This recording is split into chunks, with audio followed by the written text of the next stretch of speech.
There's a port on a western bay, and it serves 100 ships a day. Lonely sailors pass the time away Hello, and talk everybody, and about their welcome to a homes. spoiler discussion of Guardians of the Galaxy Volume 2. My name is Connor Nielsen, and I am joining a man who needs no introduction because you are on his channel right now, the Comics Kid 2099. How you doing, Comics Kid? I'm doing fantastic. How about you, Connor? I'm doing all right. Doing all right. So Guardians of the Galaxy 2, like you said, this is the sequel to Guardians of the Galaxy from 2014. It does not feel like it's been 3 years since the first Guardians movie came out, but it has. And this movie stars the same cast that's in the first movie: Chris Pratt, Zoe Saldana, Dave Bautista, Vin Diesel. A lot of these are doing voice work, like Vin Diesel and Bradley Cooper. Then you've also got some actors who were not in the first movie. Kurt Russell plays Ego, the living planet, and then you've got like Elizabeth Debicki, who is in the Man from U.N.C.L.E. movie. That was the only thing that I recognized her from. But this movie, basically, we open with the Guardians. They've already formed as of the first movie, and now they are doing various mercenary jobs around the universe. And then they save this one particular planet, and then Rocket steals some stuff from these people, the Sovereign, and then the Sovereign are chasing after the Guardians because Rocket stole this stuff, and then the Guardians are saved by this guy named Ego, and we find out, spoilers, that Ego is Star-Lord's father, and he wants to be the father that he was never able to be for Peter Quill, and then we find out that everything is not as it seems, and Ego is not to be trusted, and then hilarity ensues. We get a fun action space romp, very similar in tone to what we got in the first movie. Connor, what would you say is your favorite thing about this movie? I like this movie quite a bit. In fact, Mhm. I would say I would give this a slight over the first one, as a matter of fact. I really enjoyed this movie. But my favorite thing mostly comes out of how ambitious James Gunn goes. He goes for a smaller scale picture here, but but with the scale he lacks, like exterior scale, in terms of like making it as epic as possible, he scales that down and makes it big for the characters. This is a much more character-driven story, and he puts a lot of his writing in his dialogue, and that is pretty ballsy to make a much more talky action blockbuster to as a sequel to a movie everybody liked. So that's interesting, and I respect him greatly for it. And the dialogue in and of itself, it's not Quentin Tarantino dialogue. It's not like great dialogue, but it's pretty good dialogue. So that's the thing I enjoyed the most about this. How about you? I think one thing that I thought was interesting, I don't know if I would say this is my favorite thing, but it's something that I liked a lot. When Guardians 1 came out, a lot of people were saying, oh, this is the best Star Wars movie that we've ever gotten. Of course, this was before The Force Awakens came out, and now those same people, I'm not sure if they would say that, but people were saying they really liked Guardians, and that it reminded them a lot of what Star Wars Episode 4 wanted to be. It's like if Star Wars Episode 4 had the budget of today, it's kind of like what Guardians ended up being. What's interesting about this, I was noticing this while I was watching the movie. So Star Wars introduces your characters and they all get together, and then in Empire Strikes Back, they all kind of go their separate ways. Luke goes to Dagobah to train with Yoda, and then Han and Leia, they end up meeting with Lando, and then all of those story points kind of converge at the end of the movie. We kind of get a similar thing happen here, although it's not quite as pronounced.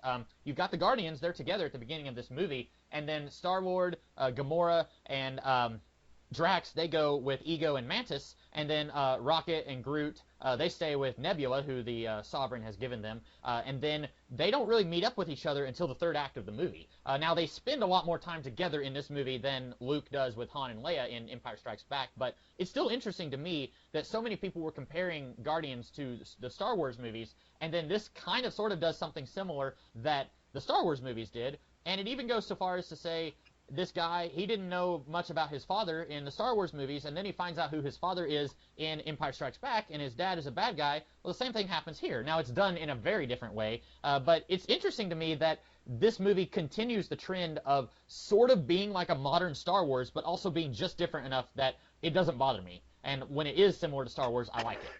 Absolutely. There's even the like Ego the Living Planet as a planet is very much a Cloud City-esque sort of idea, where it seems like paradise, but there's something sinister going on. Definitely, yeah. I didn't really, and that's something that literally just occurred to me, the idea that he meets his father, and his father's a bad guy, kind of like Luke did in the Star Wars movies. And I don't know if it's deliberate. Knowing James Gunn, I'm going to assume that it is, but it's just clever enough that you have to think about it to really see it.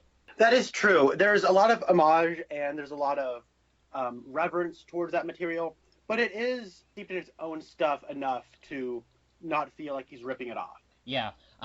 What would you say? Do you think there are any problems that this movie has? Because when I was watching it, I was thinking this is almost a flawless movie, and I think if I have any problems at all, it's very minor things. Like I'm going to, before I say mine, I'll ask you what yours are, but like any problems that I do have are extremely minor, and it took me a little bit of thinking to really decide what they were. That's cool because the first time I watched this, I actually liked it even more the second time. But Okay, cool. I do think there are problems with this movie, and that's where elements in the writing that James Gunn's ambitions aren't quite met. I think that is apparent in some clunky exposition. I think the whole exposition dump of who Ego is, what he does, how he came to be, it doesn't play nearly as well as the first time you watch it, because once you know it, there's nothing else to that scene other than here's what's going on, and you already knew that. Yeah. I also think that some of the comedy overstays its welcome. Especially I thought Taserface was hilarious the first 5 times they said it, but by the time it was over, I was over that joke and I wanted them to just move on with it already. But that being said, I think structurally speaking, the movie's very sound. I think thematically speaking, the movie is really sound, but there are elements where you can see the writing behind James Gunn, and it almost seems like yeah, I kind of know that this isn't as natural as it could possibly be, but it's not woefully contrived by any means. It's just a little disappointing since everything else feels like such a well-oiled machine. Yeah, so the Taserface thing, I thought it was funny, although I wasn't sure if James Gunn was making fun of the comics or if he was just throwing this out there, because Taserface is an actual character in the comics, and his name makes a lot more sense in the comics, because originally the Guardians of the Galaxy was a superhero team that existed 1,000 years in the future, and that has all been completely ignored by the movies, which I was okay with it once I saw the movie, because I really liked the first movie, so even though it bears no resemblance to the original Guardians team, I ended up still liking the movie. But Taserface was part of an alien race that had acquired Tony Stark's technology, and they had increased it, and they had turned it into weapons, and so they worshipped Tony Stark, and they used his technology for their own means. And Taserface is a name that makes a lot more sense in that context than it does as just some dude, which he is in this movie. So I wasn't sure if James Gunn, when he was 14, he read a Guardians comic from the 90s, and he saw that name, and he thought, that's the stupidest thing I've ever seen. I'm going to make fun of that someday in a movie. I wasn't really sure if that was the case, or if he just threw it in there as a loving, poking fun at something that he likes. I wasn't sure. That's the real trick, isn't it? It felt to me like he was doing research for this movie, and he stumbled across Taserface, and he's like, this is so dumb. Let's make fun of it. Yeah, that's kind of what I thought, and it's yeah, it's dumb when you take it out of context, but when you look at the context it's in, where he is part of a species of cyborgs and they have all appropriated Tony Stark's technology, it makes just a tiny bit more sense. But in this movie, I thought that it worked okay. I mean, he's just a dumb thug who calls himself Taserface. So here, I think it's fine, but when he's making fun of the comics where it does make a little bit more sense, I was thinking, okay, that's enough. I think my 2 big problems, the first one is slightly bigger than the second one. The first one is the way that Ego is revealed to be a bad guy. And I will say, when I was first watching the movie, I've only seen the movie one time, the very beginning of the movie, when we see Kurt Russell with Star-Lord's mom on Earth, I was thinking, okay, he's probably our bad guy. Especially the further you get into the movie, it's who else is going to be our bad guy? It's got to be this guy. And when he meets up with Star-Lord and the rest of the Guardians, Gamora is saying, you should go with him. And Peter is saying, I don't know, what if he turns out to not be what I think he is? And it's yeah, he's definitely not what you think it is. The movie is definitely foreshadowing that. So I knew that he was going to be the bad guy of this movie way, way before they told us that he was going to be. But my thing is, when he's finally coming clean to Peter and telling him his big master plan, it just doesn't really make a whole lot of sense on the hows and whys. He ends up telling Peter, okay, so I had these kids from all over the universe, and none of them have my abilities that I want to use to cleanse the universe of all life. None of my offspring had the powers that I need. And then you came along, and then I gave your mother a tumor in her head. And my thing is, you're immortal, you're basically a god, and then you find out that your one son out of millions of children that you've had has the power that you need in order to pull off this big evil plan to cleanse the universe of all life, and then you tell your son that you killed his mom, who is the person that he loved more than anything else in the universe. Why would you do that? Like, I understand that it's so that we can get the plot kicked into high gear, because if he doesn't tell Peter, then Peter is very likely going to stay with this guy for all eternity. So there has to be something to notify Peter that his dad is a bad guy, but from a character point of view, it made absolutely no sense to me, and I didn't understand why Ego told Peter that he killed his mom. So that was one thing that I was a little perplexed by, was why would you say this? Why say it now? It's just kind of there to get the third act into high gear. But watching it a second time, the way it works is it's much more natural. He already kind of he's already somewhat enlightened Peter, where he's got like weird star eyes. And he's like, well, I see everything. He's like, yeah, okay, he's seeing things the way I am now. Look at Peter. You got to see it this way. And then it's he thinks he's already kind of won him to his side. So he's like, look, everyone's temporary, Peter. Even all your friends, they're temporary. So you're like, and your mom, she was temporary too. It broke my heart to put that tumor in her head, but that's something I had to do. And he's like, wait, what? No, screw you. And then he shoots him up. But he doesn't give Meredith Quill the tumor after she's given birth. He does that while they're together. Right, which I didn't. What if? I mean, I don't know. I still don't like it. I still think, if I'm immortal and I've finally found this kid who has the power that I need, I'm not going to screw it up and tell him 10 minutes after I met him that I killed his mom. Like, wait until he's like 300 years old and he's your buddy and you know that he's not going to leave you. Wait till then to tell him, by the way, I killed your mom. And then it's like, well, I'm not happy about it, but that was 300 years ago. All of my friends have died since then, so I'm a little bit more okay with it. Like, to me, it still feels like we need something to kick the plot into high gear. Like, it doesn't feel as natural as I think they want it to feel. That's understandable, and it comes out of nowhere. I think Gunn does a good enough job with what he's trying to do. Could it have been a little bit better? Could they have tried to come up with another explanation? Sure, but it isn't like bad, I wouldn't say. They do enough to make me buy it here.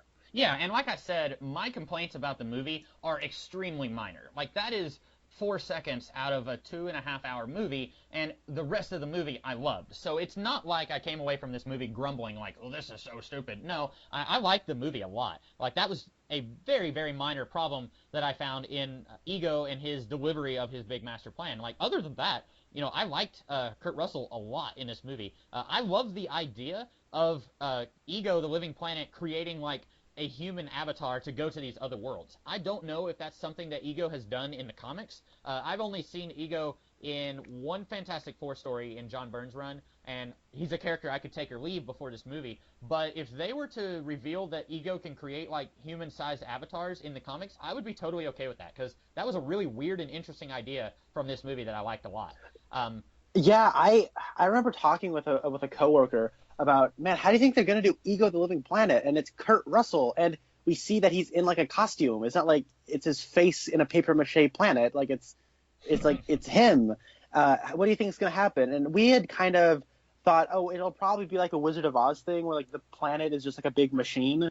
And we thought, yeah, that's kind of like a 90s thing to do, though, like a 90s comic book movie thing to do, or like a 2000s comic book movie, like the Growing Pains area of we don't know if we can get away with doing a talking planet, so let's do something that's a little bit more stomachable for mainstream audiences. And they did it in a way that they actually did a living planet with an avatar that's much more goofy and sci-fi stuff than I thought they would go. They even give, like, Ego a human-looking brain, and I thought that was wonderful. That's something that you'd see in, like, a Stan Lee, Steve Ditko, or Jack Kirby comic book. Yeah, definitely. Speaking of Stan Lee and Jack Kirby and their influences on this movie, there is one scene near the end of the movie. It is a funeral scene for a character. I don't know how spoilery we're getting here, but I'll just say it is a funeral for a character who dies, and they're like incinerating the body and spreading the ashes out into space. That funeral looked like something that Jack Kirby would have drawn in the 70s, like especially the incinerator where it was like rainbow fire. And I was just thinking, this is Jack Kirby put on screen, and it is awesome. I want to say that's a good segue into what I wanted to say was this movie looks incredible. I think James Gunn delivers a movie that is visually consistent with the first movie, but he builds on it and shows how much he's grown as a filmmaker since that first film. The colors pop. The set design and costumes are magnificent. But at the same time, it's still looks like a Guardians of the Galaxy movie, and it doesn't look so visually different from that first film, which I love. And this was the first film like ever to be shot on a Red Epic Dragon 8K camera, and I think the rest of Marvel's films are going to be shot on this particular camera. But it looks great, and I think the way he uses his camera is also really top notch. The way he captures his frame. There's a part where what's his name, Star-Lord and Ego are throwing a ball across one another, and the way he uses that frame is great because you're getting a sense of the majesty and how wonderful and beautiful the planet of Ego is, right?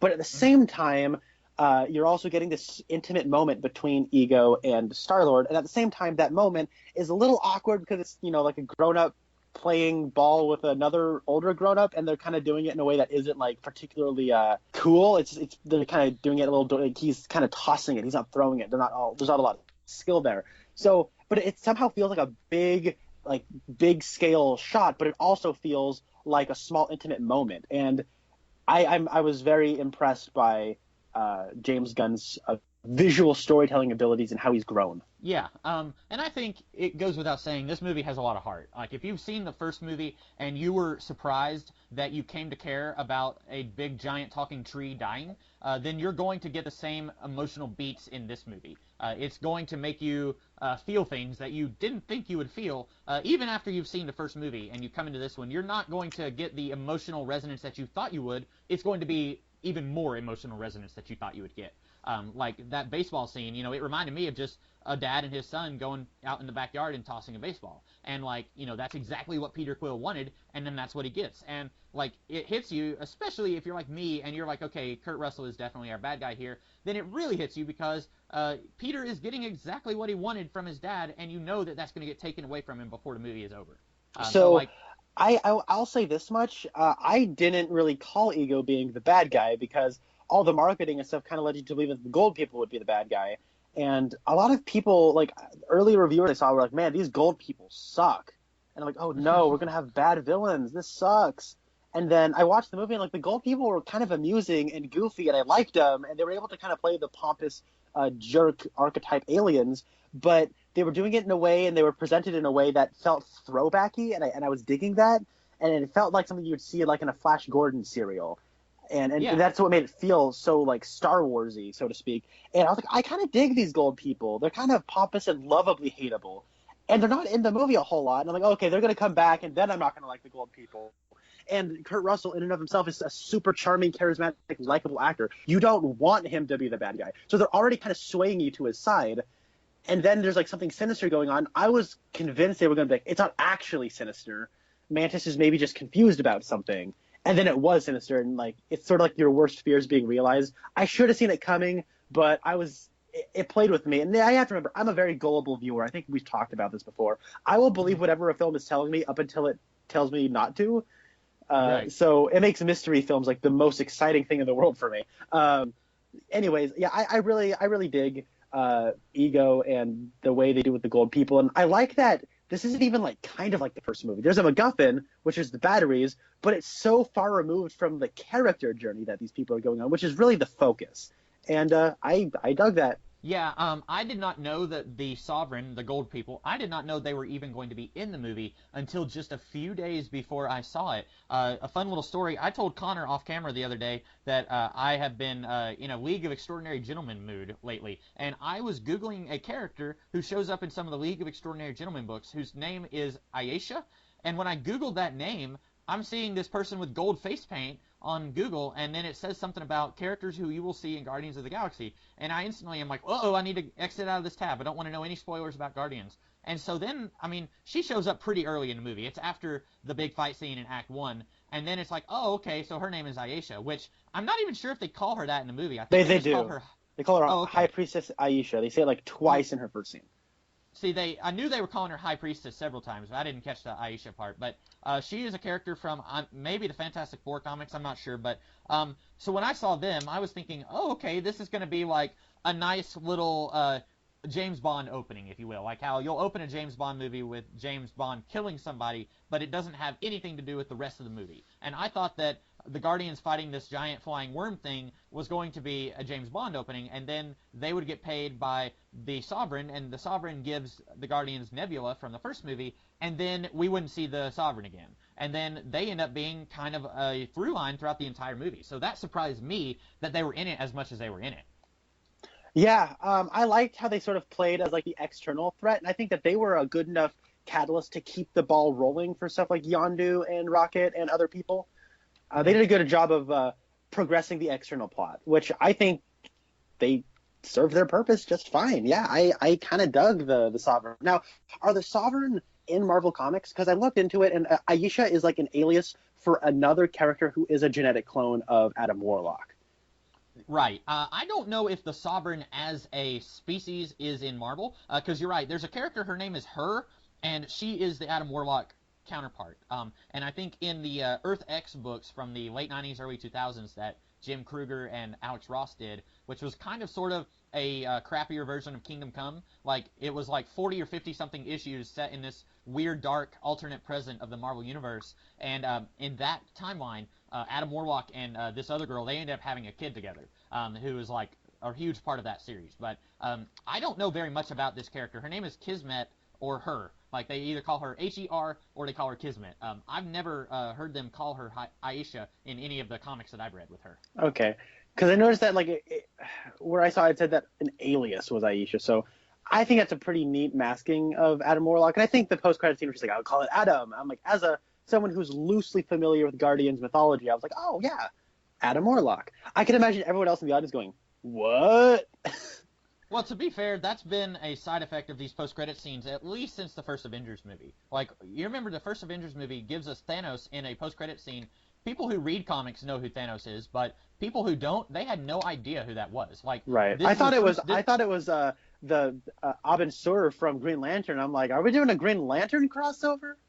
Right. A friend of mine, he said that friends of his thought that it was a purple version of the Hulk. So, like, you know, this is something that the post-credit scenes really aren't for Joe Schmo who goes to the movies and doesn't really know anything about comic books. They're really for the 0.5% of the people who are going to the movie who read comic books, and then they can get online and they can say, this is why that post-credit scene is so important. Now, I will say, when I first saw that there were golden-skinned people here, I figured that Adam Warlock was going to show up at some point. Okay. I kind of figured that. Now, I've read the 1970s Adam Warlock comics, and he doesn't really have any connection to the Guardians of the Galaxy at first. He was created in the 70s. It's not until the mid-2000s when he is on a Guardians team. And that's when it's the Dan Abnett, Andy Lanning Guardians version, and that's really the basis of these movies, but it has very little to do with the original Guardians comics. Yeah. So getting off the gold people for a second, what do you want to talk about? Well, since I was just talking about the original Guardians versus the new Guardians, I guess I could talk about Sylvester Stallone and that group of people that he's with at the end of the movie. So first of all, I had no idea that Sylvester Stallone was going to be in this movie, and I was very pleasantly surprised. He is not an actor that I'm just like head over heels in love with, but when he does show up in something like this, I think he did great here. Now, I don't necessarily want to see him as a lead in a future Marvel movie, but as a very minor character who gets like 2 scenes, I thought he was great in this movie. I had no idea that he was going to be in it, and I was happy to see him here. I will say that he is supposed to be a character from the comics, and I did not know that he was, because I guess I've already talked about this a little bit, but originally in the late 60s at Marvel, there was a team called the Guardians of the Galaxy, and they lived in the 30th century. They had a few time travel crossovers with the Avengers. Then they, in the 90s, there was a long-running comic book series set in the 31st century where we once again have the Guardians, and they go through quite a bit of a roster change during that time. And then we went through a period of about 10 years where the Guardians weren't in any comics at all. And then in the mid-2000s, Keith Giffen and Dan Abnett and Andy Lanning, they kind of reinvented the Guardians of the Galaxy as a present-day team that bore absolutely no resemblance to the team from the 60s and the 90s. And that's where we get Rocket, and we get Groot, and we get Star-Lord, and that was really the basis of the first movie. So in this movie, we find out that Yondu is part of this gang called the Ravagers, which they were in the first movie, and Yondu, he was a member of the original Guardians team, but he acted absolutely nothing like the Yondu of the movies. In the movies, he's basically a space redneck. He's basically the same character that he played in The Walking Dead. That's exactly the way my brother described it. He's watched The Walking Dead. He's like, oh, hey, it's Merle, but as an alien. Yeah, and I mean, like, they're really not doing anything to suppress that.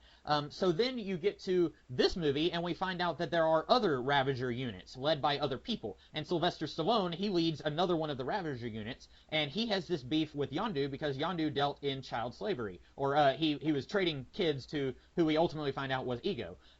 The end of the movie, I guess we're just going to spoil the crap out of this part. So the end of the movie, Yondu dies, saving Peter Quill. And then the other Ravager teams come from all across the universe to attend his funeral. And there's one point early in the movie where Sylvester Stallone says, they will not shoot banners of fire when at your funeral, or something like that. And when he said that, I thought that it was like a religious reference. I thought it was like, you will not cross the river Styx and dine with Odin in the Valhalla Hall, or something like that. Yeah. I figured it was like a religious thing, but it was an actual thing he was talking about. So at his funeral, they do exactly what they said they wouldn't do for Yondu. So one of the 5 post-credit scenes of this movie is Sylvester Stallone talking to these other aliens saying, well, I do wish it could have been under better conditions, but I'm sure Yondu would be happy to see us all back together. Let's go steal some stuff, although he didn't say stuff.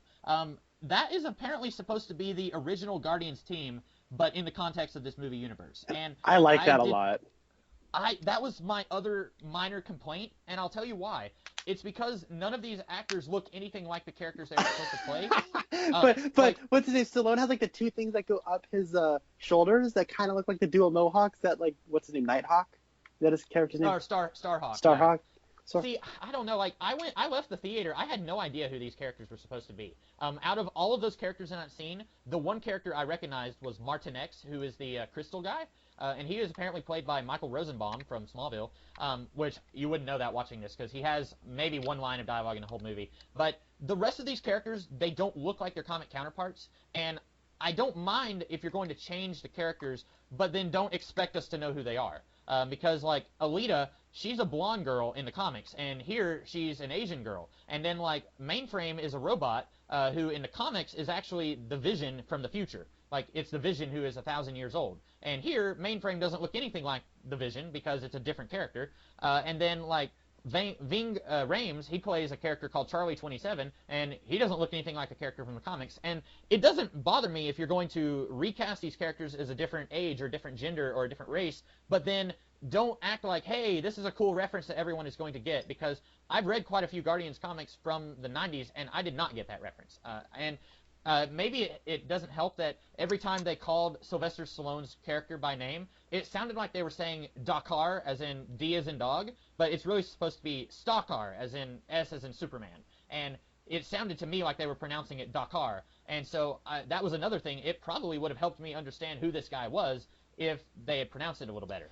So I don't really care if they don't look like the people from the comics. Like we this is just kind of like a movie thing, right? Where there's just a lot of these people are the movie versions of these other characters. But I like that this Guardians team, like sans Yondu, did exist before the current Guardians team, but they had Yondu. Because if you remember when Rocket and Yondu are imprisoned together on the Ravager ship, he said that me and the other Ravager captains, we were a team. We were like you when he's like you and your buddies when he's talking to Rocket. He says the only family I ever had. And yeah. I think that's a neat way of saying, yes, this Guardian team, it's acknowledging that they did exist and they had their own adventures. Now, we can have, like, tie-in comic books that no one will read that'll explain their other misadventures, or maybe we'll get, like, a Marvel one-shot where we bring back Yondu and then get Sylvester Stallone and everyone in there to, like, go on an adventure or something. That'd be fun. But I think it's really cool that we brought that in. I didn't really get it because I'm not familiar with the original Guardians team, but I thought you would dig that. But I guess that they don't look like their comic book counterparts. You would think I would, because, like, before the first Guardians movie came out, my big gripe with the movie was that they weren't using, air quotes, my Guardians team. Because the team I'm familiar with has a guy named Vance Astro who has Captain America's shield in the 30th century, and there's this tiger-looking guy who's a student of Doctor Strange in the 30th century or 31st century, and then you've got Martin X, and you've got Darkhawk or Starhawk, and he sometimes changes gender and he merges with Alita, and then you've got Mainframe, and you've got all these characters and references to Marvel Universe, but it's kind of like Star Trek and it's set in the future, and that was my version of the Guardians, and then they weren't doing that for the movie, and that was a big gripe I had before I saw the first movie, and then I ended up watching the movie and I liked it a lot, and I was okay with it. You know, they're not doing My Guardians. Apparently no one else even knows about that version of Guardians. I've seen people, whenever you reference Martin X, they say, who is that? We don't know who that is. To them, the Guardians is Rocket and Groot and Star-Lord. And so now this is just a series of movies and a franchise that is aimed towards someone else, and I'm just not part of that audience. And I'm fine with that. They're really good movies. I really like the stories, but they're just not featuring My Guardians. And then they try to bring in My Guardians, but they don't look like My Guardians, and they don't even really act like My Guardians, because at the end he says, let's go steal some stuff. Okay, that wasn't the Guardians. Like, the Guardians were basically an Ant-Man line, too. Yeah, that's like, and that's something that this version of the Guardians would do. Like, Star-Lord and Rocket and Groot and Drax, they would go and steal something. I could very easily see this particular team of Guardians pulling an outer space heist. But the original Guardians were not a ragtag band of thieves that you would find in a Joss Whedon Space Cowboy TV show. They were superheroes in outer space. And to me, if you're going to bring in the Sylvester Stallone version of the Guardians, who are all a little bit older than Peter Quill's team, then differentiate them a little bit. Don't just make them be exactly the same kind of ragtag bandits that Star-Lord and his team are. Like, go ahead and say, these are superheroes who disbanded 30 years ago for whatever reason, or something like that. Yeah, that's understandable. I thought it was a nice little, like, oh, that's cool. That's the original Guardians. And probably other people like that more than I did, maybe. But that was just something that, it just didn't work for me. That's fair. And that was a problem I had in the first movie, because Yondu was the one character from the original Guardians who was in that movie, and like I said, in the comics, Yondu was basically, whenever you watch a Western from like the 50s, and then you'll have a whole bunch of white guys, and then you'll have the one, air quotes, noble savage, who's like a Native American character who's on the side of the cowboys. That was basically what Yondu was in the comics. He had a bow and arrow, and that arrow thing, he could control it with whistling, but he was basically like a Native American character in a Space Cowboy series. And then in the movie, they radically altered him, and like I said, it didn't bother me because I ended up liking the movie, but it wasn't my version of the character. And so that's a complaint that I've had since the first movie. But anyway, we've talked about it a lot longer than the movie spent any time on that. So well, why don't we actually get on into Yondu then? That's a nice segue, because Yondu is like my favorite character in this movie. Okay, yeah. I am, of course, having this conversation with somebody who knows more about comic book Yondu and the whole history of it. But just as somebody who watched the movie, I think Michael Rooker was kind of the secret weapon of this franchise. He's not like an A-list actor, and he's not like a quiet, subdued person either. He's kind of he's a space redneck, and he's amusing and he's kind of funny. But talking with our pal Rasco about this movie is you don't even really realize he's like the heart and soul of this movie until you get to the end and he's sacrificing himself, and you're like, wait, I really like Yondu. And now he's not going to be here. And his line, he might have been your father, but he wasn't your daddy. Like, that's a good line. I'm like, please say he wasn't your daddy. And then he did. I'm like, yes, he did it. So, yeah. And I'm Mary Poppins, y'all. That's a funny line. And even like him pairing up with Rocket, I think that's a really cool pairing. And the way they thematically link them of like, hey, I'm you. You're like me. And then, Yondu became a bit of a ragtag father for Peter, but now Rocket has to be that same kind of Yondu father figure for Groot. And I think that's really interesting. And I also really like Baby Groot in this. They really justified his existence and still maintained the meaning of the sacrifice Groot made at the end of the first film. I could watch 15 hours of Baby Groot just saying I am Groot and dancing and going and getting the wrong item that you tell him to go get, and it would be entertaining. I guarantee you, when I was watching this movie and they had probably 5 minutes of Baby Groot going to get the fin for Yondu, and he kept coming back with different things, and I was so entertained, and I was watching it thinking, there's going to be people who are going to think that this scene went on too long, and I don't care, because it's still funny. Even the 5th or 7th time that he comes back with a different item, it's still hilarious every time. My favorite part is when he comes back with the severed toe. and Rocket is just like, we're just not going to talk about this, right? And it's like, yep. And like, I think my favorite one might have been when he goes into the room and he opens the drawer and you're thinking he's going to get the fin, and then he gets something else and he like holds it up. That was so great. No, I love Baby Groot here, and You're right. Yondu is even more important here than he is in the first movie. I will say this movie is kind of inconsistent with how Yondu was portrayed in the first movie, but I don't care. In the first movie, you end up seeing Yondu team up with the Guardians mostly because he wants to get the energy ball thing that Peter stole at the beginning of the movie. He wants that, and he says, "Okay, I'll help you guys as long as we get that thing when we're done." The Infinity Stone. I couldn't remember what it was called. And at the end of the movie, it's like, okay, he didn't give me the Infinity Stone, but it's kind of funny because he screwed me over, and now it's like the student becomes the master. Like, you're getting that whole vibe whenever he opens it, and it's a little Trolls doll. Peter Quill literally trolls Yondu. Oh, yeah. I didn't get that. Yeah. So 3 years later, I get that joke. But in this, it's like that moment has kind of ruined Yondu's life, because now all of the Ravagers basically think that he is a joke, and then they mutiny against him. And then he's talking about how he has basically brought a lot of this on himself by bringing children to Ego, which is against the Ravager code. And then he wants to atone for that, and he wants to help save the universe, because when he figures out that Peter is with Ego, it's like, okay, something bad is about to happen. And we find out that a lot of his motivations that he was given in the first movie aren't exactly true. It's all kind of a cover-up. Which is Rocket's big thing here, is that he is an enormous jerk to everyone that he meets, mostly to cover up for the fact that he secretly does love these people. And we find out that's kind of Yondu's thing also. And like in the first movie, a running gag was like whenever he would say, and me and the boys were wanting to try us some Earth flesh. And then it's like, you don't do that, Yondu. You don't not eat someone and then act like they should be grateful. Like, that apparently was all just a big joke that Yondu would say. And it's inconsistent, but it doesn't bother me, because I like the direction that they took Yondu's character here. I never even really bought that, like, we were going to eat you as, like, a legitimate, like, reason. Mm-hmm. Like, it felt like a cover to me in that first movie.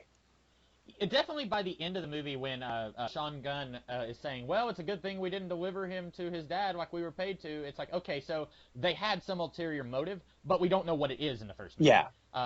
But yeah, that... I still felt like it's kind of backtracking a little bit, but I liked that they were backtracking. I liked how they did that. Mm-hmm. And I think they did. I think they did the same thing with Nebula too. Nebula in the first movie, she's a straight up villain, and then in this, she's given a sympathetic backstory. And there's still a lot that she has to answer for that I don't think this movie actually covers. But I still like that basically she and Gamora are okay with each other. And we find out Nebula, really all the bad stuff she's done is because Gamora was kind of the better sister, and Nebula just wanted a sister, but then she was trying so hard to be better so that Thanos wouldn't turn her into more of a cyborg. I liked all that, but again, I think it's a little inconsistent with the first movie, but I do like the direction they took her. Right. Do you want to talk about the Gamora thing, or Gamora and Nebula thing? Karen, I don't have a whole lot to say. Yeah, me neither. Yeah, I was mostly just going to agree with you where I think it's a really neat idea. I think it might have kind of been, like, you could have cut it from the film and I'd still like the movie just as much. Although I do, admire Gunn for really trying and putting a lot of effort into making this, like, putting so much in to make it all relevant.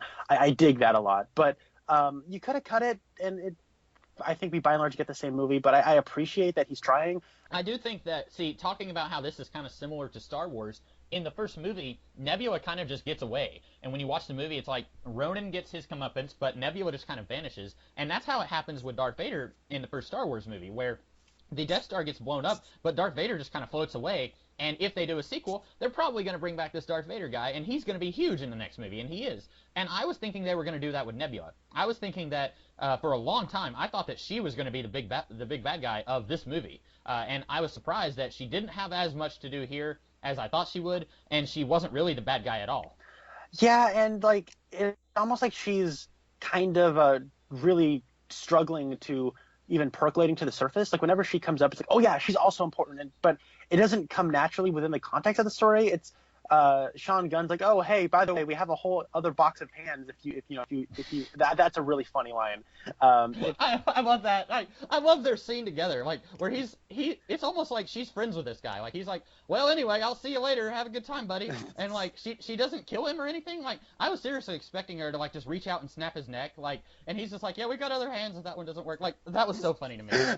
But I really like the Sean Gunn character. I think he's actually a pretty good actor, and you buy that everyone kind of keeps him around because he just seems like he wouldn't get in the way of anybody, but he does have his own code, and I like him. And I think Sean Gunn's actually a pretty good actor. It's not just he's not just here because he's the director's brother, although he's probably here because he's the director's brother. Oh yeah, that's definitely why he was there in the first movie. In the first movie, I think he had one line of dialogue. It's when Yondu was talking to that guy who said like, "Well, we have a code. We can't reveal where." And like Yondu keeps interrupting him. Like that was, I think, the only line of dialogue he had in the first movie. And in here, he's an actual character. He gets a character arc. Like that is incredible. I never would have thought that one guy who had one line of dialogue in the first movie is going to be like a major part of this one. That was really good. And I think in the future he's not going to be a member of the Guardians, but he's going to start his own Ravager faction. That's kind of what I thought too. Yeah. That'd be cool. And he's like wearing the fin. That'd be a cool thing. Especially since, I love the fin. Like, just talking about visual references, I didn't think that any of Stallone's Guardians team looked anything like the Guardians from the comics, but I love that Yondu actually puts on the fin that looks like the one he has in the comics. I thought that was great. I like that all. Speaking of stuff from Nebula, getting back to her just a little bit. Yeah, what I was trying to say, though, was she has, like, a whole scene where it's like she's explaining her history with Gamora, and it's a really good idea, and there's a lot of thought put into her backstory. The movie just kind of grinds to a halt so she can say it, and then it's just sort of played for a joke where Sean Gunn's like, maybe like a hat, so the other girls go, ooh, that's a good hat. And I think that's a funny line, and but the movie kind of screeches to a halt for the sake of it. Mm-hmm. Yeah, I think that maybe they could have done a little bit more with her. And this is one of those things where her entire motivation really boils down to, I hate Gamora and I hate Thanos. And then she realizes, okay, I don't hate Gamora as much as I thought I did, but I still hate Thanos. And we can't do anything with that until we get to Infinity War, which is going to be 500 movies down the line. Like, it's crazy that Thanos was introduced in 2012 in the movies, and he still hasn't really done anything since he was introduced. And have you seen that webcomic where it's like the post-credit scene of Age of Ultron where he's like, fine, I'll do it myself. And then it says Ant-Man, it shows him getting out of bed. And then it shows Civil War, and it shows him brushing his teeth. And then it shows Doctor Strange, and he's eating breakfast. And then it shows Guardians of the Galaxy Volume 2, and he's in his car in traffic. And it's like, and it's just constantly like showing what he's up to during these other movies between I'll do it myself. That's funny, and that makes a lot of sense. Speaking of Nebula, did you think the scene where she's in the spaceship and Gamora is out in the field trying to reach Rocket, did you think that was a little bit like North by Northwest? Yeah, it is. It's a lot like, and you know what's really cool about that scene? And this is another thing about how James Gunn has grown as a filmmaker. There's no music in that scene. Oh, okay, you're right. Yeah. And that's also another compliment I'll give this movie. I noted how good the sound design was in this movie. Like, there's a lot of layers and sound design. Like, you can hear everything, and maybe it's because I've really been noticing a lot about Lynch, and I've paid attention to how David Lynch, he's like the sound designer on all of his own films. So I've kind of been paying attention to the way movies sound now. This movie sounds really good, and it's not like a scene that's, showing off how awesome the sound design is, but the lack of music does highlight the quality of sound design, and it's a really cool, on top of that, directorial choice, stylistic choice, and storytelling choice. And I really like it, and it did sort of remind me of North by Northwest with the crop duster, only it's shooting at her. Right. I think that this movie, Guardians 1 had a really killer soundtrack. Everyone just went crazy over the musical choices in that movie. And then as a result, we ended up getting the Suicide Squad, which felt like a 2-hour musical video. And I think that was definitely inspired by Guardians, but it just didn't have the same emotional thrust that Guardians had. It just felt like a really long music video. Then this, I feel like you said, kind of reins it in a little bit. We get some really good music. There's a few different times. Actually, there's one complaint I have about the music. There are 2 different moments where we get characters walking in slow motion while they're playing the awesome music, and both times I was thinking, that seems like something we would do in a lesser movie. Like, that seems like something we would do in Armageddon featuring what's his face? Ben Affleck? Oh, wow. Yes, Ben Affleck. That seems like something we would do in Armageddon. That doesn't seem like we would necessarily have to do that in Guardians 2. And it's music that I like. I have liked The Chain by Fleetwood Mac for several years now. I'm not really a child of the 80s. I was born at the very end of the 80s, so I wasn't really there for a lot of Fleetwood Mac's musical career, but I've enjoyed a lot of their music for several years now, and I like The Chain, which plays at least once in this movie, maybe twice, but that scene where it's right before Rocket parts ways with, whenever, what's his name? Peter Quill tells Rocket, if you're trying to get everyone to hate you, you're doing a really good job. And then, Quill, Gamora, and Drax are walking towards Ego's ship, and it's playing The Chain. I like that song, but I didn't think it had to be there. But other than that... I'll tell you why I like that. Okay. And this is a thing I like what they do with the music, is in the first movie, they play all the songs once, and it's kind of cool. It does a good job of establishing the soundtrack and how the soundtrack kind of makes up the identity of our main character. Here, though, what I think is really neat is they play the chain when they all go their separate ways, and then at the end, when Peter really feels like they're a team again, and he like is willing to sacrifice himself for his team, and to really kind of come back together as a single unit, then it plays it again. So I think it was a smart directorial choice. Is like he's playing it twice deliberately to give a meaning to how this is a team. They're a chain. They're strong together, sort of thing. Okay, yeah, that makes sense. I mostly just the specific scene where they're walking in slow motion. I was just like, oh, did we have to do that shot? Like, that seems like something that someone who just got out of film school would say. Like, that's a really cool thing. It's gonna look awesome. Like, I didn't need it to be that. Like, you can use the chain, the song, just I didn't have to have it be the slow motion walking towards the ship shot. That's understandable. I still thought it was cool though. Yeah. I also really like the song "Brandy" by Looking Glass. I do too. That has been in my head pretty much since I saw the movie. So for 4 days now, it's been in my head, and I don't mind. I like it. So I heard "Brandy" by Looking Glass about 2 weeks before this movie, and then I was like, "That's a really cool song. How come I don't hear that very often?" And then I show up, and it's the first song they play, and I'm like, "Oh, it's this song!" And then it comes back again, and it was cool. I'm like, I didn't think I'd be. I got to buy the song now. I like that song a lot. And like you were saying about how the chain has a thematic reason for being in the movie, so does Brandy, because Kurt Russell starts quoting the song and saying his first love is the sea and that's where he belongs, and he's talking about himself. He says, I loved your mother, but I had to come back to outer space. And it's thematically appropriate. It's not just, well, this sounds really cool. I love the song Cherry Bomb by Joan Jett, but did it really have a thematic reason for being in the first Guardians movie? No. I mean, it was cool, and, a lot of people were introduced to that song because of that movie, but this movie, I feel like you said, a lot of the music has a reason to be there on top of being cool. It does. Well, I'll tell you why Cherry Bomb is in the first one, because it makes for a really cool training montage music. And in this movie, you know what's also cool about, so the chain has really strong thematic meaning, but guess what? It's used twice. The only other song played twice is Brandy, and that also has a very strong thematic reasoning. So Gunn is very deliberate in the way he's choosing his music. But I also really dug the other music, like wham, bam, shang-a-lang, doo-doo-doo, when the gold people show up and in the climax. That's a really fun pump-up to it, and I honestly kind of wish we listened to more of it while they're fighting the Sovereign's arcade ships. Yeah, definitely. So speaking of Brandy being used in the very first scene, you were talking about how this movie just looks incredible. I am going to make a comparison between this movie and Star Wars Rogue One. So you and I had a pretty lengthy discussion about the use of the CGI Tarkin and the CGI Princess Leia in Star Wars Rogue One. I know that lots of people on the internet are very divided on that. And do these characters look real? Do they look like the actors who played the characters? Do they look fake? I was of the opinion that Princess Leia looked fine, that Tarkin looked a little bit different in his eyes, like he didn't exactly look like the actor. I think that they did a really good job of making Kurt Russell look young. There's a short scene at the beginning of the movie where we get to see Ego with Star Wars Mom, and he looks like Kurt Russell jumped right out of 1980. Like, after he was finished filming Escape from New York or whatever, that he just came on the set of Guardians and filmed a scene, and then they held onto that scene for 30 years. Like, he looks just like Kurt Russell. Well, what's cool is he's wearing his jacket from Escape from LA, from New York. Uh-huh.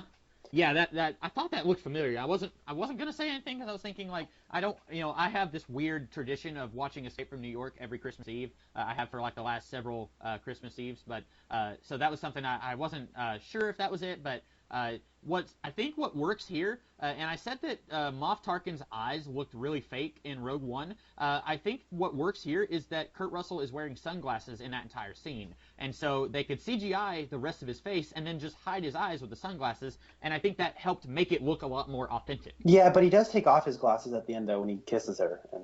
Oh, did he? Yeah. I didn't remember that. Well, Okay. I'll tell you why it looks good is because it's not CG. Oh, okay. It's actually a makeup. I actually saw an interview with him where he's saying that he was doing one of those 80s movies that he got famous for. It was either Escape from New York or like The Thing or whatever. And he sat down and like the makeup guy just did his makeup. He's like, "Wow, you're really good at this." Usually actors have like a a crew they'll bring around with them. Like, they'll have their own costume designer, they'll have their own makeup artist. And Kurt Russell said in this interview that he didn't have his own like entourage with him. So he was like, you want to start? You want to be my makeup person? And he's like, this makeup person, Russell, has been his makeup person for like decades and decades now. He says there's a little bit of digital touch up here and there, but it's mostly just makeup and lighting, because he says you can cover up a lot of stuff with lighting. So. And let's be fair, Kurt Russell has aged remarkably well since yes. 1980. So like, if he shaved his beard and dyed his hair, then he would look pretty good. Like, he wouldn't need a whole lot of makeup and digital touch-up. But I think they make him look older than his 1980 self just by letting him grow out that beard and having his natural kind of grayish hair color, and it makes him look quite a bit older, but his face doesn't look, really old, if that makes any sense. Yes, he has aged remarkably well. So what else? Did you like Drax's scenes with Mantis? Yeah, they were fine. I think the joke of, him is kind of verbally abusing her all the time, but he not really getting what he's doing, and she's also sort of oblivious. It was amusing. It's sort of the only thing they had going on, but I thought it was fine. I liked it because Drax didn't really feel like he had any other characters to pair off with in the first movie. Rocket and Groot are paired off together, and Star-Lord and Gamora are kind of sort of starting their will they won't they in the first movie. Drax is just kind of there, and he does get a little bit with Rocket in the scene where they were watching the cockfight or whatever, when they were waiting to get paid, but he doesn't really have a character to verbally spar with in the first movie. And so I like that almost as soon as Mantis is introduced, that she kind of pairs off with him, and he gets someone that he can specifically talk with. And it's not just a character who is paired off with someone else who he gets a scene with. I really like that. And I don't know, maybe it's just because like I have the emotional maturity of a 4-year-old, but every time that he said something stupid like that, like whenever she woke him up and he said, I was trying to let you down gently, but I don't see you that way, and then he started like gagging, I thought that was so funny. Like I was dying laughing. I like it where he's like, I tried letting you down easy when I said I found you disgusting. Yeah. And then at the end of the movie, he's like, when they're fighting Ego, and he says, you can do it. You can put him to sleep. I have faith in you. And she does it, and he says, I had no idea she would be able to do that. Like, and then at one point she says, it's so beautiful, talking about the funeral, and he says, so are you, on the inside. Like, at first you're thinking, oh, he's going to come around. Nope, she's beautiful on the inside. Like, I thought that was priceless. And I thought it was funny, but it was also kind of sweet. And, I mean, I didn't laugh at that, but I was like, I kind of chuckled a little bit, but it was also pretty sweet. Everyone in the theater thought that was the funniest joke in the movie. Like, you couldn't hear the next 3 lines of dialogue because people were still laughing at that. The audience roared with laughter. See, we didn't have that here. My favorite joke might have been when Ego is talking to Peter and Drax and Gamora are there, and Drax says, do you have a penis? and Gamora says, Drax, you don't ask that. And I was cracking up. He's he's a planet. He would squish her. I was just I almost couldn't breathe. I was laughing. And then Kurt Russell's response is so amazing. He says, yes, Drax, I have a penis. And it ain't half bad. I was just I did not think there was anything that could make that scene funnier. And then that happens. And Gamora's face when Kurt Russell says that is just, it's half I'm surprised that he said that, and half, can we just get on to the next scene? Like she was so I don't want to be here when this is being discussed. It was so funny. There was everything about that scene cracked me up. Yeah, it's funny. So one thing about this, I guess looping back to Ego, this movie actually creeped me out quite a bit. Really? It got under my skin. He has those weird mannequin versions of himself to tell stories. Oh yeah. And it's kind of when he goes back to it and you find out what's really going on, and it's that image of the orb of him getting it on with the mom, and then it turns around, there's more, then it turns around, there's even more, then it turns around, there's even more. It kind of grossed me out and creeped me out. I'm like, ew, this is creepy. And there's also the line where he's like, I made many mistakes, Peter, but you're not one of them. He's talking about the other kids. Oh, that's creepy. It's really creepy. I didn't catch that. That's great. Ego is so charming and likable because he's Kurt Russell, but then you actually get down to what he's doing, and it's just normalizing of everything he's done that makes him super creepy. Yeah, if you ever want to get a character who is a bad guy, but you still like that character and you sympathize with him, get Kurt Russell to play that character, because he can play bad while still making you want to take him out for a couple beers or whatever. He could deliver the line, I killed everyone in this country. I am definitely 100% guilty, and I would be like, oh, I can't stay mad at you. Let's go get supper. He'd flash that smile at you, and you'd be like, oh, you start blushing, and yeah, like, oh, Kurt, I can't believe you did that again. Okay, I know you didn't mean it. Yeah, yeah. Yeah, I liked, I love, and this was like, I don't know if it was actually Kurt Russell doing it, but whenever they're flying from the Sovereign, and then Kurt Russell comes in, and he's like riding his ship like a horse, like he's standing on it and holding reins, and then he shoots the energy beam that destroys the Sovereign ships, and when Rocket is like, it was a 1-inch man, and like, all we see of that, I mean, you're pretty sure that it's Ego, but he's from such a distance you can't really tell, but he's just like waving at the ship like, hey, how you doing? And like, I love that so much. Like, that seemed like such a Kurt Russell thing, even though I couldn't tell if that was just like a digital creation or if that was actually Kurt Russell from like 500 feet away. Right. And I will say, like, the CG integration in this film is actually really good. Rocket looks real in several shots, where it's my initial thoughts are, yeah, I mean, it's Rocket. I know it's a computer effect. It's a really good computer effect, but it's still a computer effect. There were a couple scenes where I'm like, wait, was that actually like a raccoon?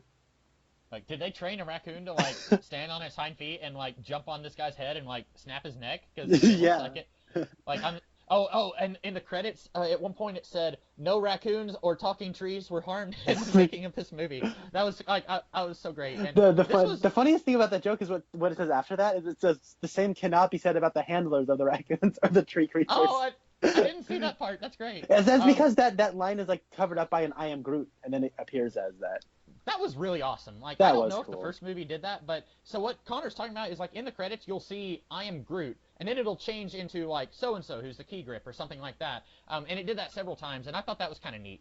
I don't know if they did that in the first movie, but that was funny.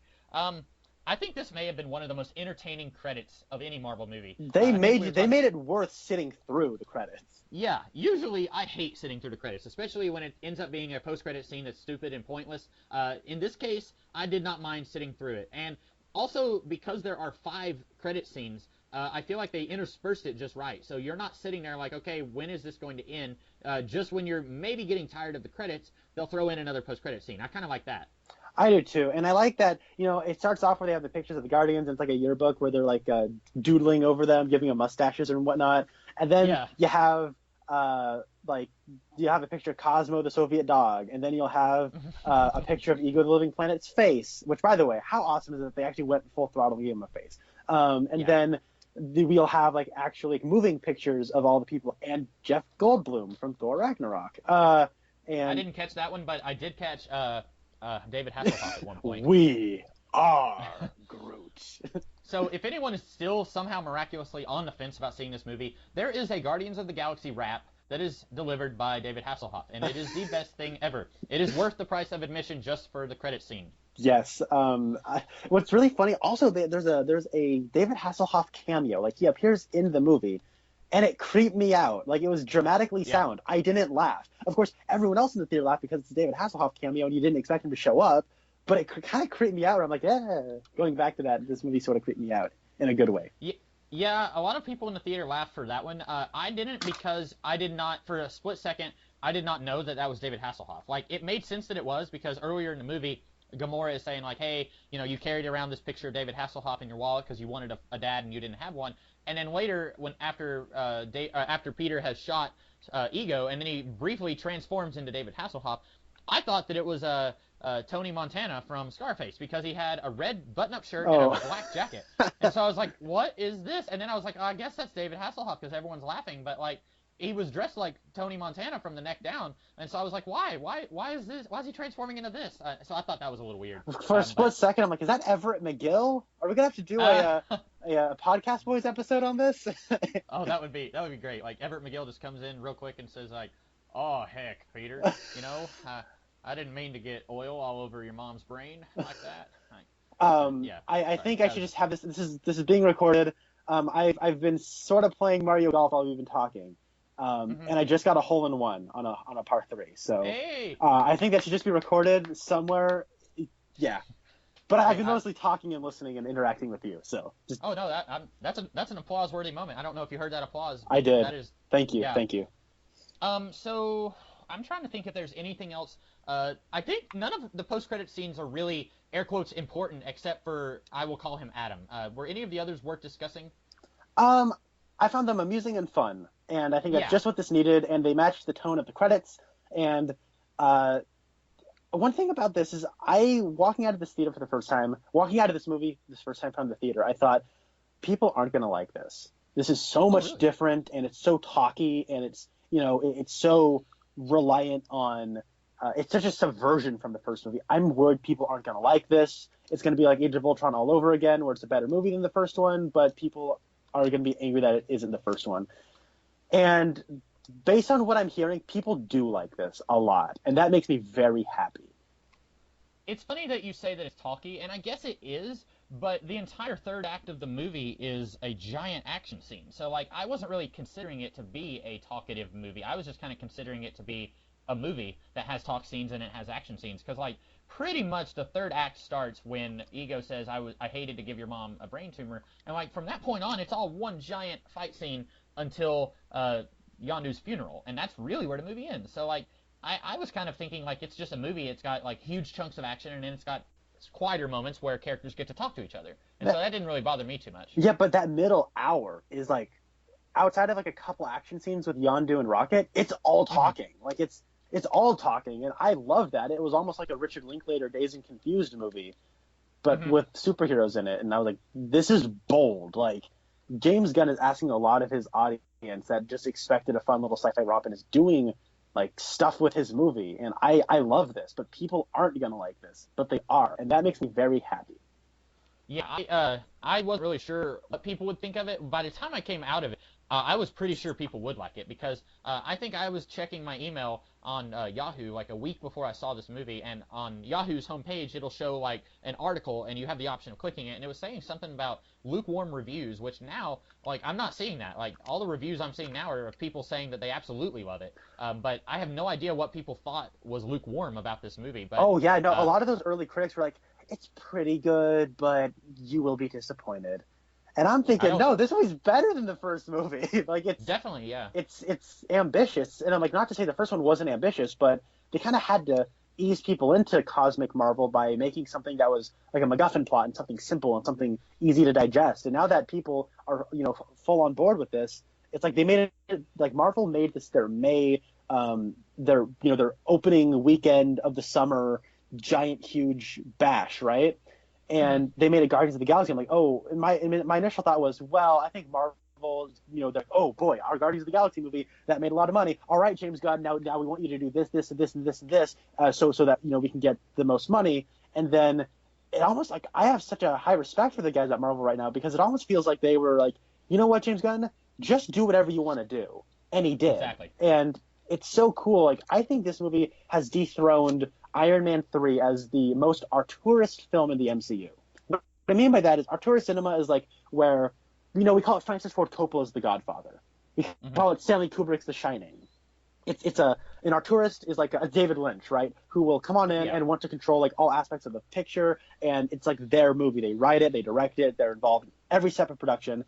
And these Marvel movies kind of by default kind of have to not be auteurist. They have to be more studio driven and corporate than other pictures, and that's understandable. That's perfectly understandable, because they're trying to make a single franchise connected by other franchises, and so they have to get a bunch of directors, and the people who will keep all those directors in check and in line is the studio.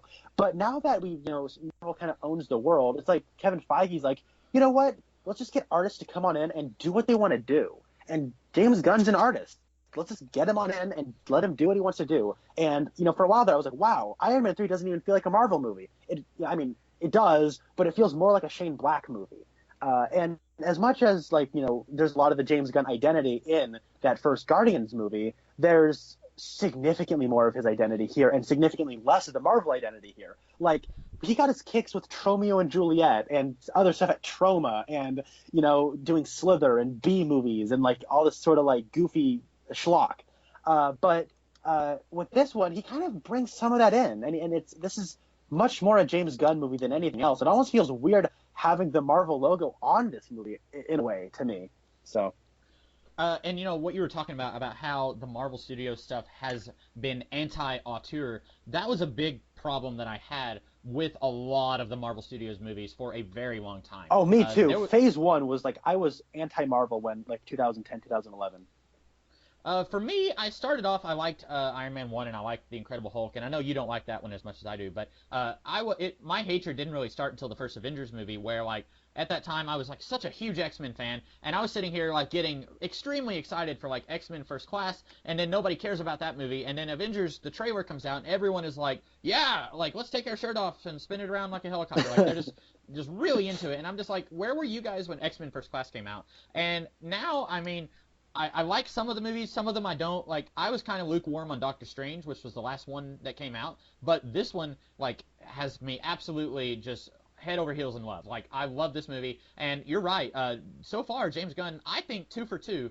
His movies feel like his movies. It doesn't feel like the studio is coming in and saying, actually, could you throw this in there because we need to set up Ant-Man 4 in 15 years, and we need you to go ahead and start this subplot here that we're going to explore in the next Thor movie, and then we're going to explore it in the next Doctor Strange movie. This doesn't feel like that, and they've done that in a lot of their other movies, and I think it's because this is set literally on the other end of the universe. If this was set on Earth, you can bet that there would be references to Ant-Man, or there would be stuff setting up the next Doctor Strange movie or whatever.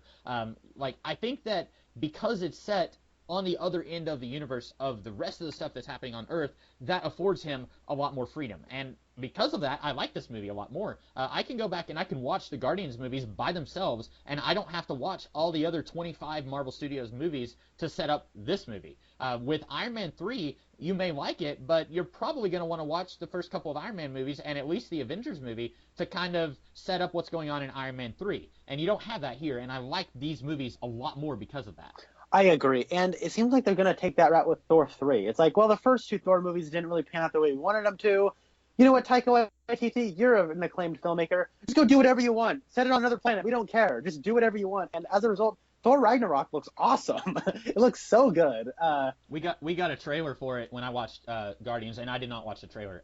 I usually, whenever it's a comic book movie or it's a movie that I really want to see, I will try to avoid the trailer. This time, I had to close my ears and eyes for Spider-Man Homecoming, Thor Ragnarok, The Last Jedi, and I think Pirates of the Caribbean 5. So, like, I feel like I spent like 15 minutes with my ears and eyes closed during the trailers of this movie. Oh, it's a shame that the Thor Ragnarok trailer is really good. Well, I'll watch Thor Ragnarok. I didn't want to watch the trailer because I understand. I feel like, and that's because I ruined X-Men Days of Future Past for myself because I watched the trailer like 200 times. And so watching the movie, I'd be like, okay, I know what's going to happen next because I've seen the trailer so much, and this character is wearing the clothes that they were wearing in that one scene in the trailer. And so as of that movie, I've tried really hard to avoid trailers, and I find that I'm enjoying movies a lot more when I do that. Like, Guardians 1 was the first movie I did that with, where I didn't watch any trailers before. I didn't watch anything. Didn't watch, like, speculation videos or anything like that. And I enjoyed the movie so much more than I would have. Okay, like, I totally get that. We've talked about that quite a bit, and I totally understand that, but still, the Thor Ragnarok trailer is awesome. Michelle Yeoh plays a character from the original Guardians team in this movie. She's one of the Ravager captains. She looks like Cate Blanchett as Hela in Thor Ragnarok. Oh, really? That's like, I'm like, wait, is that Cate Blanchett? It doesn't, like, no, it doesn't look like her in the face, but like her hair is all disheveled and scary looking. But I was looking her up, and apparently she's been in a lot of like kung fu movies that I have not seen. She looks familiar. She looks like I've seen her in something before, but I don't think I have. Yeah, she pops up a lot in, like, I'm pretty sure she's in a Quentin Tarantino movie. Like, oh, okay. I'm pretty sure she's in Kill Bill. I could be wrong with that, but I'm pretty sure she's in Kill Bill. One thing though is I'm still harping on this Thor Ragnarok trailer, but it's so cool. They play the Immigrant Song by Led Zeppelin. So yeah. Oh, okay. Huh. Yeah, I know a blogger I used to follow years ago, like before the first Thor movie came out, or it might have been shortly after the first Thor movie, where he was saying that Led Zeppelin should just be the soundtrack for the Thor movies. And I kind of agree because I like Zeppelin, and they've got like this kind of mythological feel to a lot of their songs. I also think Blue Oyster Cult would be great. Oh, that would be cool, yeah. Blue Oyster Cult is my favorite band, and a lot of their songs are like about these really heady science fiction stuff. Like, it sounds like sci-fi from the 70s, like or Veteran Rush. of the Psychic Wars. Yeah, stuff like that would be great for Thor. or for this movie. So speaking of music, so at the climax of this movie, Ego destroys the Walkman that he had in the first movie and had for part of this one, and I bet a ton of people around the planet just collectively like grab their hearts, like, no, why would you do that? But so at the end of this movie, Sean Gunn's character gives Peter a Zune, and it's kind of a joke, like, haha, Zunes were popular for all of 6 minutes, and then iPods totally crushed the Zune. But he said, this has 300 songs on it, and I was thinking, okay, so that's going to give them license to use a whole bunch more songs in the next Guardians movie, but I'm not sure if I like that, because I'm afraid that they're going to start playing music from the 2000s or the 90s, and I kind of liked that we were sticking to music from the late 70s in these two movies. And what are the odds of somebody having a Zune that only has music from the 70s? Yeah, it's very limited. So, I mean, I like that we're going to maybe be exploring music from the 80s, because one of the credit scenes here, Groot is now a teenager who's basically saying, like, you're not my dad, I don't have to listen to you. Like, that's, I don't know why I did that weird voice, but that's basically what Groot is saying in that scene. So if Groot is a teenager in the next movie, then I guess it's possible that they're going to have, like, grunge music, like Nirvana. Maybe they would have some of that to kind of mirror his evolution back into adult Groot. Yeah. I think James Gunn said that there was going to be music for up till 2014 in, like, the next Guardians or in Avengers 4 or whatever. Now, that being said, I'm kind of a little bit more okay with this than you are, because when he crushes the wall... Okay, so, going into, like, the whole, like, William Blake romantic ideas of innocence versus experience, do you know much about that? Very little. We talked about that when I was in college, but you can go ahead and explain it, because Okay. I don't really know. Yeah. You know, innocence and experiences are opposites. When you're a child, you're innocent, and then when you get older, you gain experience, and you become less and less innocent. There's always been this sense of innocence to the Star-Lord character, because he doesn't know his heritage, and he's on this quest to find something. So there is that sense of, like, who am I? What's my heritage? Etc. So on top of that, that sort of innocence has been personified in the form of his Walkman. He found a family last time, but he's still a bit of a man-child. Now he has kind of been changed by his interaction with his father, and he met his father, and his father's a total jerk, and he found out the truth, and the truth shattered him, and like that, the object of his innocence, his Walkman, was shattered. Yeah, I get that thematically. I wish we could stick to this older style of music, the stuff from the 70s. I think that is as much tied in with the identity of these movies as the cast or the director, and I'm afraid that we're going to get into music from the 21st century in the next movie, and I'm just not going to like it as much. I think it'd be fine, because these guys apparently are going to be in Infinity War. If they come to Earth, and then Iron Man is like, oh, you're listening to something from before you were born, here, why don't I play this for you? And then it's like, Black Sabbath, and it's something from the late 80s, and then if Peter was like, ew, no, I don't like that, I prefer my music, I think that'd be funny, but I don't really want to see them suddenly doing, like, Papa Roach or something like that.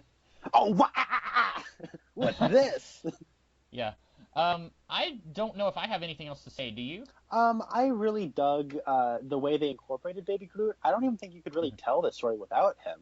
They really justified him outside of, oh, isn't he cute? And his sacrifice means something, because it ain't the same Groot. It's a different Groot. Yeah, he was, not to say that this version is stupid, but in the first movie, he walks over and he takes that thing off the wall while Rocket is saying, it's very important that that's the very last piece we get, but the only reason he takes that off is because he didn't hear Rocket say that. And I feel like the first Groot, like you were talking about innocence versus experience, he was wise much more so than what he appeared. Like, occasionally he would do something weird, like he would eat a leaf off of his hand, but, like, for the most part, you got the feeling almost smarter than everyone else in the room. And here, Baby Groot still has a lot to learn. Like, whenever Rocket is telling him, do not push this button, which you have to wonder, why did Rocket put that button on there? Okay, because it was a detonator that he already had. Okay, so he already had, okay, gotcha. He just had to attach the explosives to it. I got you, okay. So, but he's telling Rocket, like, we got 4 buttons here, you press this one, and then this one. Do not press this one. And Rocket keeps saying, like, okay, so I'll press this one, right? Or Groot says, so I'll press this one, right? And Rocket keeps saying, like, no. And, like, you're right. He is basically having to learn everything. Because the kind of feeling that I got from the end of the first movie was that he creates a new version of himself, but he's going to have all of his past memories. And I'm not so sure if that's true anymore. Yeah, I don't think he has any of his memories. Because he in a way, every interaction he has with Gamora, he acts like Gamora is his mom, and then like he cuddles up and gets on Drax's shoulder, acting like Drax is his dad or something like that. Or Peter Quill, like he gets in his lap and it's kind of like a little toddler getting in someone's lap. So that's I think that he is a new character, but at the same time, you're right, it does justify his existence here. Yeah, and they used him in ways that were not contrived in the plot, like him having to go grab the fin. It was amusing and it was fun. And the severed toe, man, it was so funny. What was I gonna say? I really like the scene where Yondu and Rocket bond by murdering a bunch of people together. They have like such looks of joy in their face while they're just shooting guns and whistling arrows into people. Yeah, that was good. Yeah. I'm trying to think if there's anything else. Oh, the Stan Lee cameo. I was talking to someone on Twitter the other day about how I'm getting increasingly more frustrated with the Stan Lee cameos. Sometimes I like them, and sometimes I'm just rolling my eyes. I actually thought that Tony Stank in Civil War was hilarious. Yeah. But then, like, I'm trying to think of one that I didn't like. I can't think of a good one right now. Oh, Spider-Man 3. I know that was like 10 years ago, but Spider-Man 3, he just goes up to Peter and he says, "Enough said," and then like walks off, and I'm just like, why? Why is he here? Like, there are some of these cameos that I think are funny. I think that they were better when it was just a blink and you miss it kind of thing. Whenever he has actual dialogue, it takes me out of the movie every time. Mm-hmm. And in this case, I mean, he has like a good, like he's in one of the post-credit scenes talking to the Watchers, and then during the movie he's talking to the Watchers, and like, I was surprised to see the Watchers, kind of like how you and I were talking about before we recorded that Ego is technically under the Fox characters that Fox has, but Fox allowed these guys to use Ego in exchange for allowing them to develop the character of Negasonic Teenage Warhead for Deadpool. And I was surprised to see the Watchers because those guys have always been tied with the Fantastic Four, but I didn't really need Stan Lee in this movie. I know that he's in all of them, but I guess basically they're saying that he is the same character in all of these post-credit scenes, but who cares? That was funny as a fan theory. I don't need it to be confirmed in an actual movie. I personally, it didn't do anything for me. I'm sure a lot of other people were happy to see that, though. I thought it was amusing and fun and silly, and it was a nice little wink to that fan theory, although in the credits he's listed as the Watcher's informant. Huh. I don't know.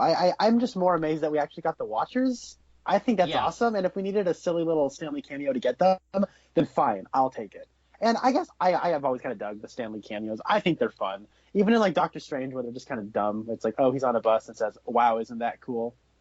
But oh well. When he said, "Then I was a Federal Express man," I forgot that he was a FedEx delivery man in Civil War.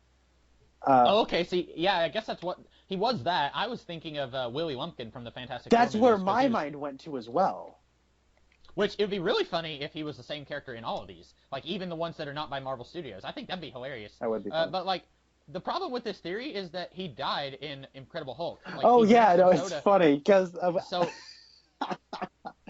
I mean, like, that's why. I mean, I think this was an okay fan theory. I didn't really need them to say, "Yep, this is it. This is canon now." But it is what it is. It didn't break the movie for me or anything like that. And now, to be fair, we could always. Oh, I guess they do bring it back at the end, but maybe they jump to another reality. You never know.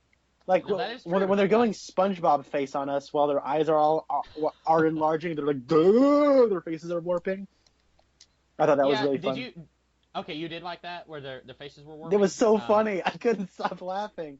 See, I didn't get it, because, like, at one point, Rocket says, "Hey, we're going to go to this place," and Yondu is like, "Are you crazy? You can't do this many jumps at once." He's like, "I know." It's like, "Well, now we're doing 700. It's like, okay, then stop. Like, what's stopping either of you from pushing the stop button on this spaceship? Like, I guess they can. I don't know. I don't know, but then, like, we got it twice. We got two different scenes where their faces were all exaggerated, and I would have been okay with one. I didn't need both of them. Oh, I thought they were hilarious. I'm glad I had them. Like I said, this is what I'm reduced to complaining to. This is really, like, on a scale of 100, this movie is a 98 or a 99. Oh, wow. Like, it's really, like, I don't have major issues with this movie. My biggest thing is Ego revealing that he killed Peter's mom so early, but like I said, it has to happen like that. I'd probably give this movie like a 7.5. I really liked it, like, a lot. Like, I really enjoyed it, but I didn't like it as much as, like, Civil War or yeah, it's different. it's different levels of enjoyment. Because for me, Civil War is a very serious movie. It's got some funny moments. Like, that's why I like Tony Stank so much, because that movie is so heavy, and then you need a moment of laughter there at the end. But this movie is a different kind of movie. I mean, That's they're right. apples and oranges. Like, it's like saying, well, which do you like better? Do you like Star Wars or Star Trek? Well, they're very different things, and I can like them both. Yeah. I think this is, I enjoyed this one a lot, and I enjoyed Civil War a lot. That's fair. Yeah. I really liked it. I give it a thumbs up. You should check it out. I'll give it a slight edge over the first one. I think I would too. A lot of people I've seen who either aren't sure if they like it better. I've seen some people who said that they think the first movie is better because it was more unique, and I don't understand that because, I mean, this takes what worked in the first one and does it better. But whatever. And I think like people say, oh, it's not as fresh as the first one. Well, how could it be? It's like the same problem as like, oh, the second Avengers movie, it just didn't capture the same magic as the first one. Well, how could it? It can't. Yeah. That's not being fair to the movie that you got, and you gotta grade the movie you got, not what you wanted it to be. Yeah, I think that's a really weird complaint to have because unless you're just like, I don't know, unless you make an entirely different movie, then that's not something you're going to be able to achieve the same level of freshness as the previous film. Yeah, it's like we'll never have the discovering the Guardians together for the first time. You'll never see them together for the first time ever again because that already happened. So right. Yeah. So I like this movie a lot. Connor liked it quite a bit.